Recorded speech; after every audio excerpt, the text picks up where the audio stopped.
සුපුරුදු විදිහට අදත් මගෙත් එක්ක වැඩට යමු ළමයි.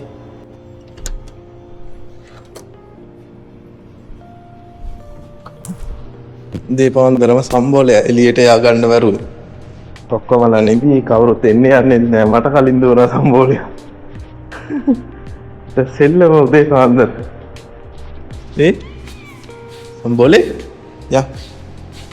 මං හිතන්නේ යාට එළියට යන්න ඕනේ කියලා. මට කලින් යනවා එළියට.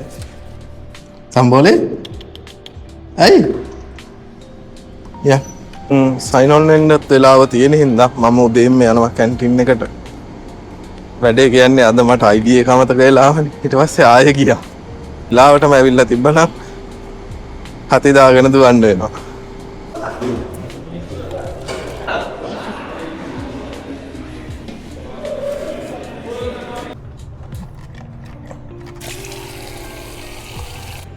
ඉතින් ඔෆිස් එකට ඇවිල්ලා සයින් ඔන් වෙලා සුපුරුදු විදියට ඔයාලා බලන මේ වීඩියෝ එකක් එඩිට් කරන්න තමයි හදන්නේ දැන්. ඊයේ මම පළවෙනි වීඩියෝ එකේ භාගයක් එඩිට් කරලා තිබ්බ හින්දා අද මම ඒකේ අඩුපාඩු ටික හදලා සේව් කරා. ගොඩක් වෙලා වාඩි වෙලා හිටියා. ස්පෙයා බස් කැප්ටන් කෙනෙක් නිසා තාමත් මට ජොබ් එකක් හම්බුන්නේ නැහැ. ඉතින් අද මගේ ටාස්ක් එක කොයි වෙලාවෙ හම්බ වෙයිද දන්නේ නැහැ. ඉතින් මං ආවා මගේ කාමරේට තේ එකක් හදාගෙන කේක් කෑල්ලක් කන්න.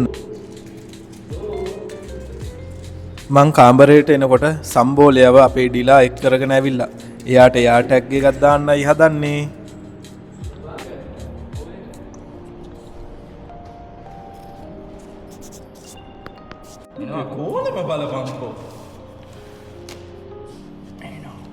අපේ සම්බෝලයා හරිම හොඳයි. හූරන්නෙත් නෑ හපන්නෙත් නෑ. පොඩ්ඩක් දහංගලේ තමයි ඉතින්.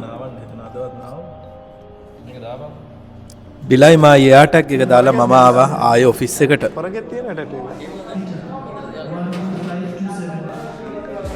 ඔෆිස් එකට වෙලා ටිකක් වාඩි වෙලා ඉඳලා මම දවල් කෑම එක කෑවා.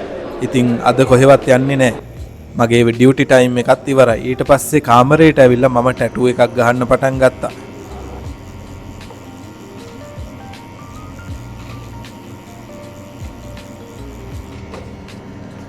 මේ ටැටූ එක ගහන්නේ මගේ නේපාල් යාළුවෙක්. ඉතින් මම Uber එකක්වත් මොනවත් දාගෙන එළියට යන්න උනේ නැහැ.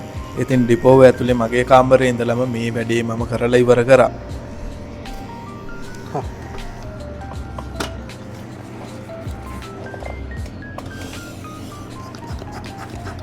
ඉතින් අද දවස මගේ ඉවර වෙන්නේ මෙන්න මේ ටැටූ එකත් එක්ක. මේ ටැටූ එක ඉවර කරන්න මට පැය 2:00මාරක් 3ක් වගේ කාලයක් ගියා. හරිම ඉවසීමක් ඕනේ මේ වගේ ටැටූ එකක් කරන්න.